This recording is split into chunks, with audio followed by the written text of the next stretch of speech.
오늘도 야단만개를 찾아주신 분들께 감사드립니다. 구독과 좋아요, 알림 설정 꾹 부탁드려요. 그럼 재미난 야담을 이제부터 시작하겠습니다. 옛날 조선시대 개성 땅에 앞을 못 보는 명실이라는 처녀가 살았습니다. 명실이는 몰락한 양반 가문의 세 자매 중에 막내딸로 태어났답니다. 왜 딸만 셋이냐 하면 아버지가 아들을 얻으려고 3번이나 노력을 했기 때문이었지요. 그런데도 또 딸이 태어났으니 부모님의 실망이 이만저만이 아니었는데요. 천지신명도 무심하시지. 대를 이을 아들 하나를 그렇게도 바랬거늘. 원하던 아들이 아니다 보니 아이에겐 미운 털이 박혔지요. 거기다 딸아이가 눈까지 안 보이니 그야말로 허탈하기 그지없었습니다. 해서 부모님은 빛을 잃었다는 의미에서 명실이라는 이름을 지어주었지요. 태어날 때부터 이러하니 어디 부모님의 사랑일랑 제대로 받아보았겠습니까? 부모님에게 명실이는 내놓은 자식 그 이상도 이하도 아니었죠. 이러다 보니 언니들도 앞을 못 보는 명실이를 업신여기고 괴롭히곤 하였지요. 너는 앞도 못 보는 것이 어딜 자꾸 쫓아오냔 말이야. 얘, 네가 끼면 우린 제대로 놀지도 못해. 귀찮으니까 저기 저쪽 구석에서 혼자 좀 놀아.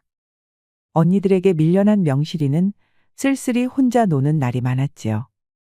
나뭇가지를 지팡이 삼아 동네 이곳저곳을 돌아다니는 명실이는 새소리, 바람소리, 그리고 무엇보다 사람들의 노래소리를 찾아 들으며 시간을 보냈답니다. 하루는 명실이가 혼자 마을 이곳저곳을 거닐던 때였습니다. 바람결에 실려 어디선가 맑은 음악 소리가 들려오는 것이 아니겠습니까? 이게 웬걸 그곳은 온갖 꽃과 나무가 피어난 정원이었지요. 그 정원 한복판 물가에 지어진 정자에서 소리가 들려오고 있었습니다. 명실이는 조심조심 앞을 더듬으며 정자로 갔지요. 그러자 그곳엔 가야금을 타는 어느 기품 있는 부인이 있는 것이었습니다. 응? 웬 계집아이가 정원에 들어왔구나. 아야, 어쩐 일로 여기에 왔느냐? 죄송합니다.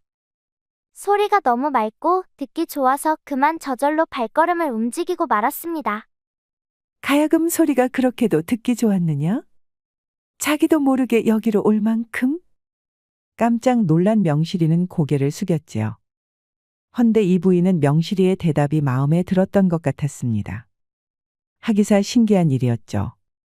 아직 음악이 뭔지 가야금 연주가 무엇인지도 모를 꼬마아이가 듣기 좋아서 여기까지 왔다는 것이었으니까요. 아이가 음악에 숨은 재능이 있는 것이 분명했습니다. 난 그 뭐라고 한단다. 이 정원은 물론 여기 추나원의 주인이지. 명실이는 자기도 모르는 사이 개성 제1의 기생집인 추나원에 들어왔던 것입니다. 그리고 눈앞에 그마야말로 추나원의 주인인 행수기생이었던 것이지요.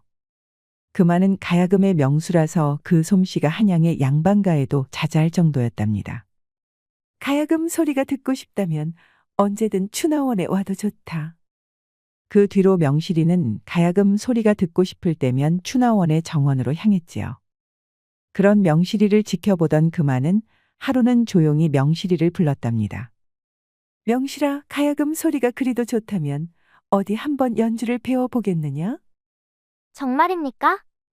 제가 정말로 이 가야금을 배워도 되겠습니까? 그럼 정말이고 말고. 자, 이리 올라와서 한번 가야금을 잡아보려무나. 참말로 꿈만 같습니다. 가야금, 저도 가야금으로 아름다운 연주를 꼭 해보고 싶습니다. 명실이는 행수기생 금화의 가르침을 받아 가야금을 연습했답니다. 아무것도 안 보이는 세상, 허나 가야금 소리에 귀를 기울일 때면 무지개도 피어나고 달과 별도 빛나곤 했지요. 해서 명실이는 가야금이 너무나도 좋았답니다. 그리하여 명실이는 밤낮 없이 가야금 연습에 몰두했죠. 어찌나 열심인지 가르침을 허락한 금화조차 깜짝 놀랄 정도였죠. 그렇게 세월이 흘러 어느덧 명실이가 17세가 되던 해였습니다. 무릇 좋아하는 것을 하면 성취도 빠르다고 했나요? 세상에서 가야금 연주가 젤로 좋은 명실이는 스승 금화 못지않은 뛰어난 가야금 연주자가 되었답니다. 그러다 보니 명실이가 가야금을 연주할 때면 추나원의 기생들이 모두 정자에 둘러앉아 그 소리를 듣곤 했지요. 언니, 그러지 말고 명실이도 기생으로 입적을 해주는 게 어때요? 설마 우리 명실이가 앞을 못 본다고 차별하는 거 아니겠죠? 모르는 소리 말거라. 명실이는 기생이 되기엔 너무 강한 운을 타고났다. 섣불리 기생집에 받아들였다간 명실이는 물론이고 우리도 크게 다칠 운이야. 그만은 온갖 학문에 능통했는데 그 중에는 앞날의 기루나 복을 점치는 주역도 있었답니다. 그런 금화의 말이다 보니 다른 기생들은 입을 다물었죠. 그렇게 명실이는 추나원에 다니면서도 기생은 아닌 애매한 위치에 놓여 있었답니다. 그러던 어느 날이었습니다. 오랫동안 병마에 시달리던 아버지가 세상을 뜨고 말았습니다. 언니들은 진작에 다 시집을 가서 이제 집에 남은 사람이라곤 홀어머니와 눈먼 명실이 뿐이었죠. 이게 무슨 꼴이람. 집안에 남자가 없으니 상주 노릇을 여인이 나서서 해야 하는구나. 아이고, 조상님께 부끄러워서 일을 어쩌면 좋노. 시집간 뒤로 친정 일을 나 몰라라 하는 언니들은 아무도 상주 노릇을 하기 싫어했답니다. 언니의 남편인 형부들도 약속이나 한 듯 손사래를 쳤지요. 그리하여 눈먼 명실이가 상주 일을 떠맡았습니다. 삼배로 만든 치마를 입고 삼배 두건을 쓴 명실이는 밤을 새며 조문객들을 맞이했답니다. 그런데 장례식에 반갑지 못한 손님이 나타났지요. 그건 바로 고리대금업자로 유명한 박진사였습니다. 박진사는 조문은 하는 둥 마는 둥 하면서 대뜸 빚을 갚으라고 난리였죠. 명실이 아비가 내게 진 빚이 자그마치 10량이요. 10량을 빌려다 사업을 하겠다 하고 죄다 말아먹었으니 당신네들이 대신 갚아줘야 하지 않겠어? 네? 그 큰 돈을 우리가 어떻게 구합니까? 천부당 만부당한 말씀입니다. 김부당이건 최부당이건 여기 빈문서가 버젓이 있는데 뭘 못 갚아. 안 되겠군. 돈을 못 주겠으면 다른 걸로라도 갚아야지. 돈 대신 집을 가져갈 테니 그리 아시오? 아니 이게 무슨 소리랍니까? 집을 가져가겠다니요. 명실이 어머니는 그야말로 사색이 되었습니다. 집도 없이 여인의 몸으로 소경인 딸과 어찌 살라는 건지요. 어머니는 하는 수 없이 명실이의 언니들을 불렀지요. 그러나 시집간 언니들은 이 핑계 저 핑계를 대며 도울 수 없다는 것이었지요. 시집 가면 출가 외인이라더니. 너희들은 어미랑 눈먼 막내가 거리에 나앉게 되었는데 불쌍하지도 않으냐? 우리는 뭐 노는 줄 아나요? 시댁 어른들 수발드는 것도 힘들어 죽겠어요. 여기서 뭘 더 하라고요? 말이야 바른 말이지. 안 그래도 없는 살림에 입 늘어서 좋을 게 뭐가 있겠어요. 데려가서 어디 쓸 데도 없는데. 언니들은 가져간 혼수가 적어 구박을 받았다며 없는 집에 태어나 기도 못 펴고 있다며 앞다퉈 하소연을 하는 것이었죠. 어째 거리에 나앉게 된 어머니와 명실이보다 자기네들이 더 힘들다는 것이었습니다. 딸들이 내뱉는 가증스런 소리에 결국 어머니는 바닥에 주저앉았답니다. 어머니가 대성통곡을 하니 언니들은 어느새 장례식장에서 슬그머니 자취를 감췄지요. 오직 명실이만 옆에 남아 어머니를 부둥켜 안고 함께 눈물을 쏟았습니다. 며칠 후 결국 집을 빼앗긴 명실이 모녀는 거리에 나앉고 말았지요. 잠잘 곳을 찾아 개성 저잣거리를 떠돌던 둘은 결국 개성 변두리의 벌판에 초막을 짓고 살았답니다. 눈먼 명실이가 동량을 다니는 동안 어머니는 멍하니 초막 앞에 앉아 있을 뿐이었죠. 의지할 곳 하나 없이 벌판에 내몰린 어머니는 이미 살 의지를 잃어버리고 말았던 것입니다. 어머니는 결국 한 달 만에 남편의 뒤를 따르고 말았지요. 명실이는 숨이 끊어진 어머니의 시신을 끌어안고 울고 또 울었습니다. 자기를 귀여워해 주던 부모는 아니었지만 그래도 혈육의 정이란 게 있지 않습니까? 천혜고아가 된 명실이는 울다 지쳐 쓰러져 잠이 들었지요.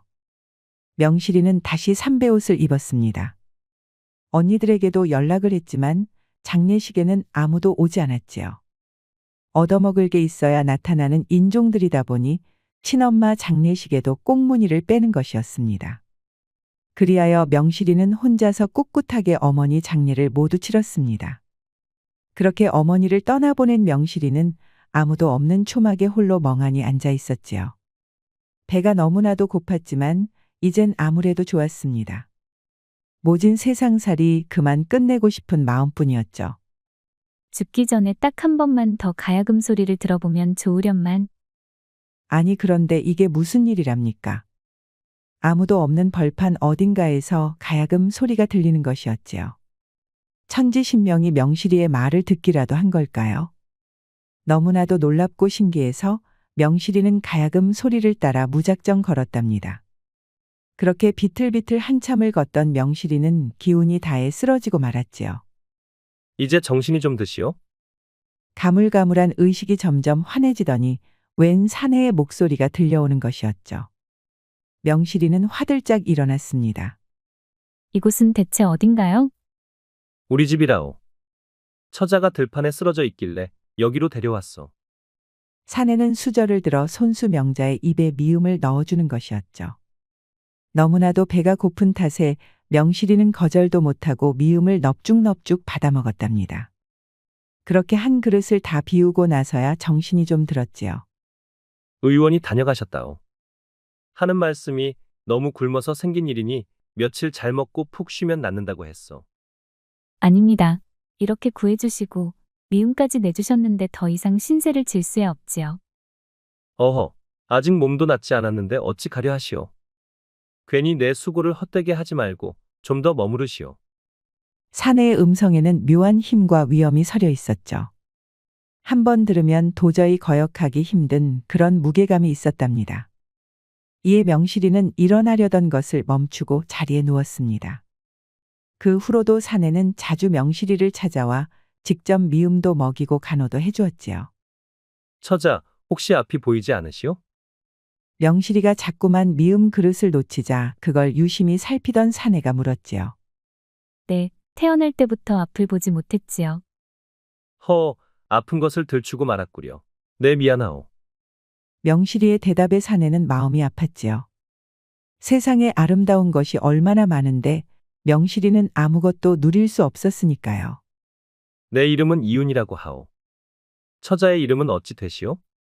제 성은 오이고 이름은 명실이라 합니다. 명실이의 이름을 들은 이유는 또다시 가슴이 미어지는 것 같았죠. 밝을 명에 이를 실. 부모된 자로 어찌 그런 매몰찬 이름을 지어주었을까요? 이런 이름을 지어준 부모는 아마 명실이를 아끼는 마음이 없었을 것이 분명했습니다. 그나저나 명실이 처자는 어쩌다 들판에서 헤매인 것이오. 그게 가야금 소리에 이끌려 그만. 우습지요? 들판에서 가야금이라니 아마 환청을 들었던 것이겠지요. 그 말의 이유는 짚히는 것이 있었습니다. 그래서 얼른 벽장에서 가야금을 꺼냈지요. 처자는 필시 내 연주를 들은 것 같소. 이윤이 가야금을 타자 정갈하면서도 꿋꿋한 음색이 울려 퍼졌습니다. 사내다운 기상이 가야금의 섬세한 음색에 녹아 기품 있는 음률을 만들어냈죠. 네, 맞습니다. 이 소리였습니다. 이윤의 연주는 어딘가 마음속의 기운을 북돋아주는 가락이었지요. 마침내 이윤이 연주를 마치자 명실이는 자기도 가야금을 타고 싶다며 간곡하게 청하는 것이었습니다. 이윤은 흔쾌히 허락하자 명실이의 손이 가야금 12줄 위에서 춤을 추었습니다. 명실이의 연주를 듣던 이윤은 마치 눈앞에 아름다운 경치가 펼쳐지는 듯했죠. 새가 노래하고 사슴이 뛰놀며 산과 들에 피어나는 꽃이 만발하는 것 같았습니다. 놀랍구려. 명실이 처자의 가야금은 하늘궁 선녀들의 연주인 듯하오. 과찬의 말씀이십니다. 그저 제 미력한 재주가 선비님 은혜에 조금이라도 보답이 되었으면 할 뿐입니다. 연주를 하는 명실이의 두 눈엔 자기도 모르게 눈물이 흐르고 있었답니다. 오래간만에 가야금을 다시 만나서 그런지 반가움에 눈물이 흘렀던 것이죠. 그런 명실이의 자태를 보던 이유는 어느새 그녀에게 깊이 빠져드는 것 같았습니다. 눈을 감은 채 쉴 새 없이 가야금을 타는 그녀는 너무나도 아름답고 또 가련했지요. 해서 이윤의 가슴은 자신도 모르게 설레는 것이었습니다. 아마 명실이가 연주에 몰두한 상태가 아니라면 두 손을 맞잡고 싶을 정도였답니다. 고맙습니다. 죽기 전에 꼭 한 번 더 가야금을 연주하고 싶었는데 선비님 덕분에 이제는 여한이 없습니다. 어허, 그저 몸이 약해진 것뿐이라고 했거늘 무슨 그리 재수없는 말씀을 하시오. 푹 쉬고 다음에 또 얼마든지 연주를 하시오. 연주를 마친 명실이는 지쳐 다시 잠이 들었답니다. 세상에, 눈을 감은 명실이의 얼굴은 어찌나 아름다웠는지요. 사대부 채통만 아니라면 입이라도 맞춰보고 싶었답니다. 그런데 이게 무슨 일이랍니까? 한참 잠든 명실이는 자다 말고 자꾸만 비명을 지르는 것이 아니겠습니까? 도대체 무슨 악몽을 꾸는지는 모르겠지만 온몸을 비틀며 울먹이는 것이었죠. 그 모습이 너무나도 불쌍한 이유는 명실이 처자의 머리를 살포시 들어 무릎베개를 해주었답니다. 그리고는 얼음장처럼 찬 손을 붙잡아 따뜻하게 덮여주었지요. 그제야 명실이는 새근새근 잠들 수 있었습니다. 허나 눈가에 또르르 흘러내리는 눈물 한 방울이 이윤의 가슴을 미어지게 했죠. 어쩜 이리도 가련하고 사랑스럽단 말인가. 헌데 눈이 보이지 않고 부모마저 잃어버리다니 이 얼마나 가혹한 운명이란 말인가. 벗이라곤 가야금뿐인 천혜고와 신세라니. 나라도 이 처자를 지켜주어야겠구나. 이유는 그렇게 다짐하면서 명실이의 이마에 입맞춤을 해주었습니다. 그날 밤 명실이는 이윤의 극진한 보살핌 속에서 오래간만에 편안히 잠들 수 있었지요. 이후로 명실이는 이윤의 집에서 머무르며 건강을 회복했습니다. 이윤은 가야금을 좋아해서 자주 연주를 했지요. 비록 그 기교가 명실이만큼은 못했지만 어딜 내놔도 부끄럽지 않은 훌륭한 연주자였답니다. 선비님의 가야금에는 힘이 서려 있는 것 같습니다. 듣다 보면 용기가 샘솟고 기운이 나는군요. 도대체 무슨 연유로 가야금을 타게 되셨습니까? 한때 시리에 빠져 이 가야금만을 벗삼아 지냈다오. 그때 이 가야금 덕분에 다시 용기를 되찾을 수 있었지. 아마 내 연주에는 그때의 추억과 교훈이 담겨 있는 것 같소. 날씨가 좋은 날이면 둘은 대청마루에 나란히 앉아 가야금 연주에 빠져들었답니다. 바람소리와 물소리 그리고 12줄 현에서 춤추는 손가락만이 세상의 전부였죠. 그렇게 즐거운 나날을 반복하다 보니 어느새 명실이의 가슴 속에도 이윤이 들어찬 부분이 점점 커져가고 있었지요. 이제는 이윤의 발걸음 소리만 들어도 가슴이 콩닥콩닥 뛰는 게 아니겠습니까? 선비님, 대체 무슨 연유로 선비님은 이 외딴 곳에 홀로 사시는 겁니까? 선비님처럼 학식이 높고 악률에도 출중한 분이라면 더 높은 뜻을 펼치실 수 있을 텐데요. 미안하오. 그건 내가 아직 대답할 때가 아닌 것 같소. 참으로 친절한 이윤이었지만 과거를 묻는 명실이의 질문만큼은 아무런 대답도 하지 못했답니다. 명실이도 그런 이윤의 아픔을 느껴서인지 더 묻지 않았지요. 그저 이 좋은 시간이 오래도록 계속되길 바랄 뿐이었죠. 허나 이윤이 자기 상처를 보듬어줬듯이 명실이도 이윤의 아픔을 어루만져주고 싶었답니다. 며칠 후 이윤의 집 앞이 소란스러워졌습니다. 집 앞에 웬 으리으리한 가마가 나타난 것이죠. 그러더니 가마에서 나이 지긋한 여인이 내리는데 아니 이게 무슨 일이랍니까? 나타난 여인은 왕의 어머니인 대왕대비 마마였답니다. 허나 이윤의 표정은 태연했지요. 궁궐에서 내치실 때가 엊그제 같은데 어인 일로 찾아오셨습니까? 왕자, 그대와 그대의 어미 숙현왕후를 내치게 만든 그 간악한 여자는 이미 사약을 마시고 죽었다네. 그러니 예전에 원하는 있고 당장 이 할미와 궁궐로 가시게. 다 끝난 일인 줄 알았더니만 이렇게 또 저를 부를 줄이야. 알겠습니다. 할마마마의 말씀이 그렇다면 가야지요. 이럴 수가. 이윤의 정체는 조선의 왕자인 윤성대군이었던 것입니다. 한때 임금은 성정이 사악한 조이빈에게 푹 빠진 때가 있었지요. 그때 조이빈의 모함으로 성격이 어진 숙현왕후와 어린 이윤은 궁궐에서 쫓겨나고 말았던 것입니다. 다행히 충신들의 노력으로 조이빈의 악행은 모조리 탄로가 나고 숙현왕후와 윤성대군도 복권되었지요. 그러나 윤성대군은 이후에도 궁궐로 돌아가지 않고 이렇게 가야금을 치며 홀로 유유자적하게 살고 있었던 것입니다. 궁궐은 초상집과 다름없었지요. 그도 그럴 것이 주상이 중병으로 오늘 내일 하고 있었기 때문입니다. 시비와 호의 모두 흰옷을 걸치고 궁궐 방마다 울음소리가 끊이지 않으니 마치 장례라도 치르는 것만 같았죠. 오래간만이로구나. 잘 왔다. 대체 어쩌다가 이렇게 위독하신 겁니까? 쇠도 끓여 먹을 것 같던 분이 아비한테 말이 심하구나. 허나 내가 어찌 너를 탓하겠느냐. 다 내 부덕의 탓인데. 헌데 어찌 저를 부르셨습니까? 내가 요새 통잠을 못 잔다. 그러니 내가 잘 때 네가 가야금을 뜯어주면 좋겠구나. 주상은 심한 중병을 앓는지 얼굴이 해골처럼 말라 있었지요. 그래도 아버지라고 다 죽어가는 주상을 본 이유는 마음이 무척 아팠답니다. 해서 주상이 처소에서 잠이 들 때까지 가야금을 연주하겠다 약속하였지요. 그날 밤이었습니다. 주상이 잠자리에 들어 윤성대군이 마악가야금을 타려는데 어디선가 음산한 바람이 불었지요. 주상, 날 이렇게 죽이고도 주상께서 편안할 줄 아셨소? 어서 나와 이 희빈을 보시오. 아니 이게 도대체 무슨 일이랍니까? 악행을 거듭하다 사약을 받고 죽은 조이빈이 궁궐에 나타난 것이 아니겠습니까?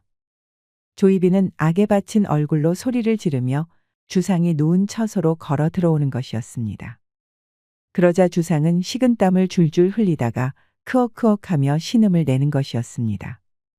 필시 조이빈의 악령이 주상을 괴롭히는 것이 틀림없었지요. 간악한 조이빈. 살아 생전에 우리 모자를 그리도 괴롭히더니 죽어서는 아바마마를 괴롭히는구나. 혀를 끌끌 찬 윤성대군은 힘차게 가야금을 뜯었습니다. 정갈하고 힘이 넘치는 가야금 소리가 울려 퍼지자 천하의 조이빈도 더는 가까이 오지 못했지요.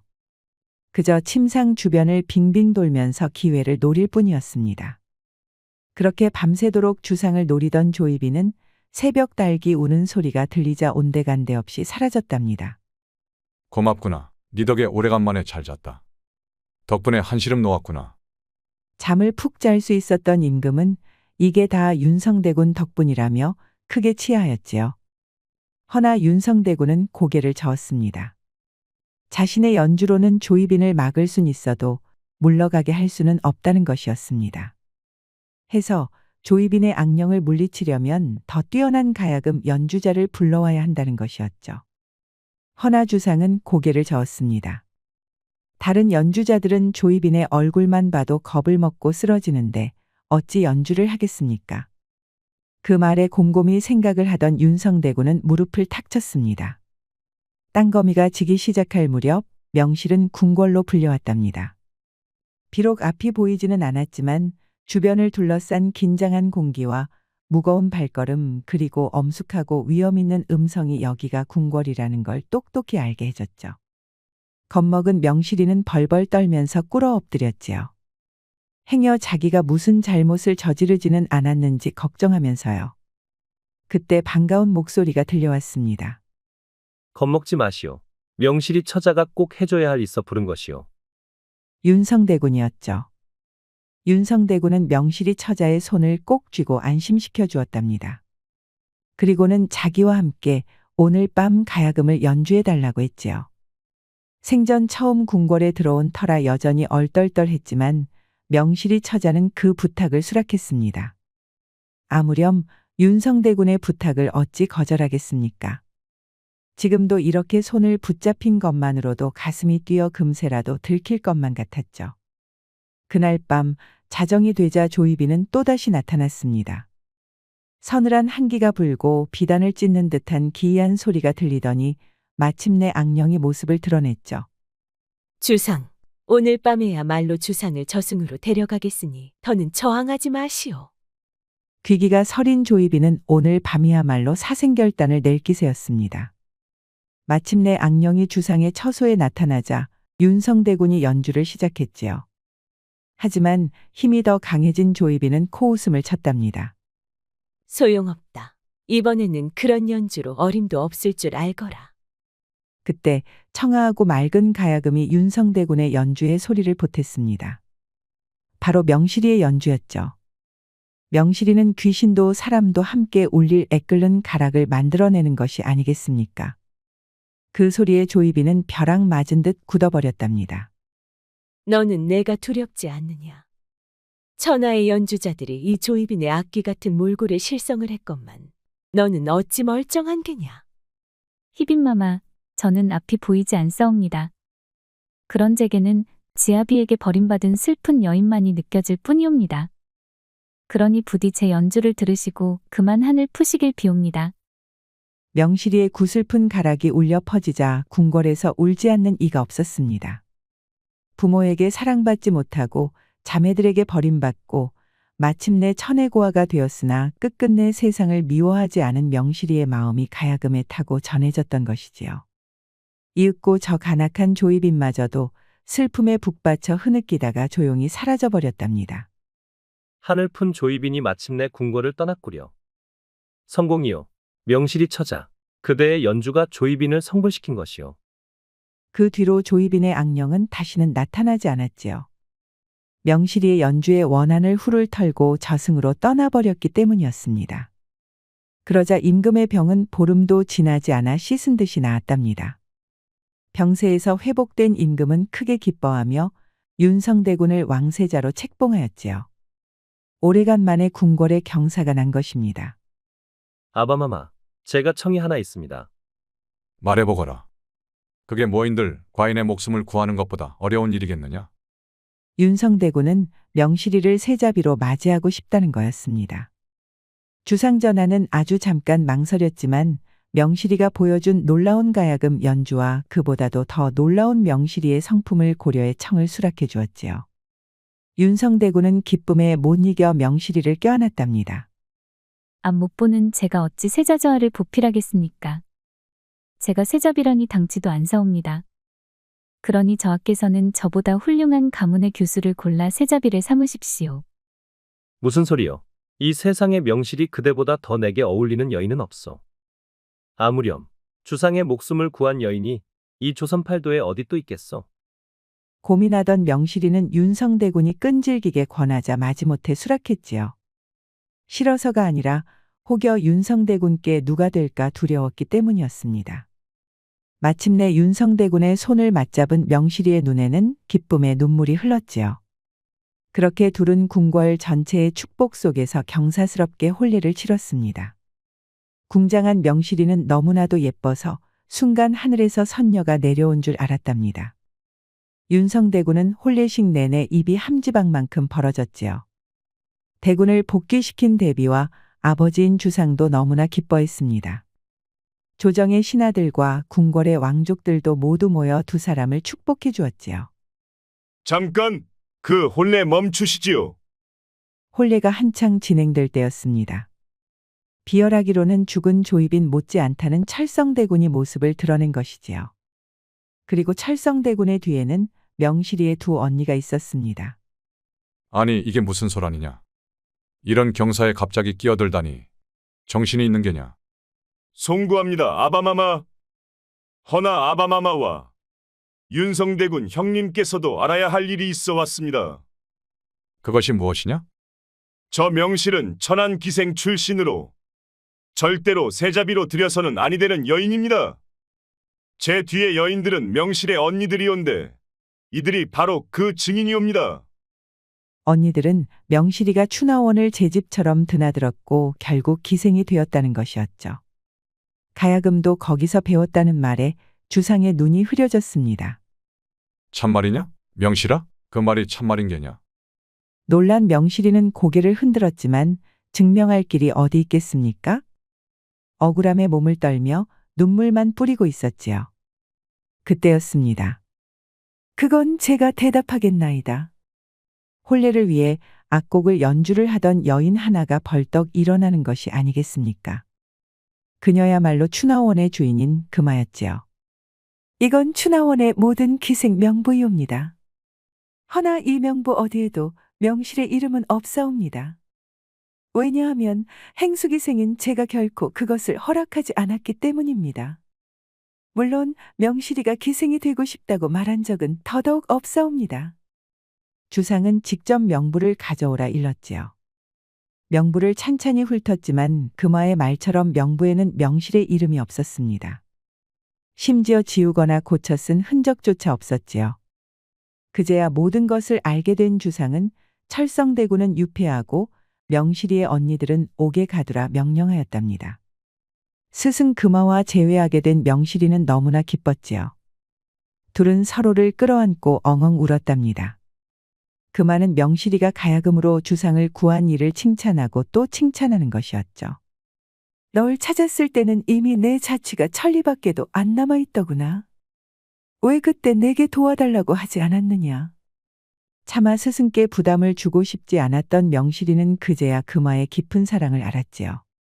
어쩌면 부모님보다도 더 깊은 사랑이었습니다. 한편 언니들은 울고불고 난리가 났습니다. 명실이가 세자비가 되는 것을 시기에 벌인 일인데 일이 이렇게 되돌아올 줄 몰랐기 때문이었습니다. 그러면서 이건 다 철성대군이 시킨 일이라고 발뺌을 하는 것이었죠. 하지만 일이란 게 어디 말로만 끝낼 수 있는 것입니까? 분노한 주상전하는 당장 저것들을 끌어내라고 명령했답니다. 해서 언니들은 금부도사들에게 머리채를 잡혀 개처럼 끌려나갔지요. 이게 무슨 소란이냐. 이 좋은 날을 이리도 회방을 놓다니. 여봐라, 저 사특한 것들에게 큰 벌을 내리도록 하라. 그런데 이건 또 무슨 일이랍니까? 갑자기 명실이가 주상 앞에 꿇어 엎드리는 것이 아니겠습니까? 그러면서 미우나 고우나 몇 남지 않은 혈육들이니 한 번만 용서를 해달라고 빌고 또 비는 것이었습니다. 그 모습에 윤성대군의 마음도 미어지는 것 같았지요. 그리하여 윤성대군도 명실이 옆에 함께 무릎을 꿇었답니다. 왕세자와 세자비가 함께 부탁하니 주상도 마음을 돌렸지요. 그리하여 목숨을 빼앗으라는 명령은 거두고 저 먼 땅에 유배를 보내는 선으로 그쳤답니다. 그렇게 일단락이 되자 혼례가 다시 이어졌지요. 경사롭게 결혼식이 끝나자 신방에는 새 신랑과 새 신부만 남았답니다. 호롱불이 꺼지자 이제 아무것도 보이지 않았지요. 허나 치맛자락을 올리자 어둠 속에서도 하얗게 빛나는 종아리가 있었죠. 저고리를 던지니 사내다운 탄탄한 근육이 윤곽을 드러냈고요. 윤성대군은 가야금을 칠 때보다도 더 힘차게 명실이를 연주했답니다. 그렇게 두 사람은 서로를 더듬으며 더 깊게 더 뜨겁게 사랑을 했지요. 그 뒤로 윤성대군은 왕위에 올라 나라를 잘 다스렸다고 전해집니다. 백성의 삶을 잘 돌본 것은 물론 음악과 노래를 퍼뜨려 사람들의 마음을 행복할 수 있게 했다고 하니 성군이 틀림없는 것 같습니다.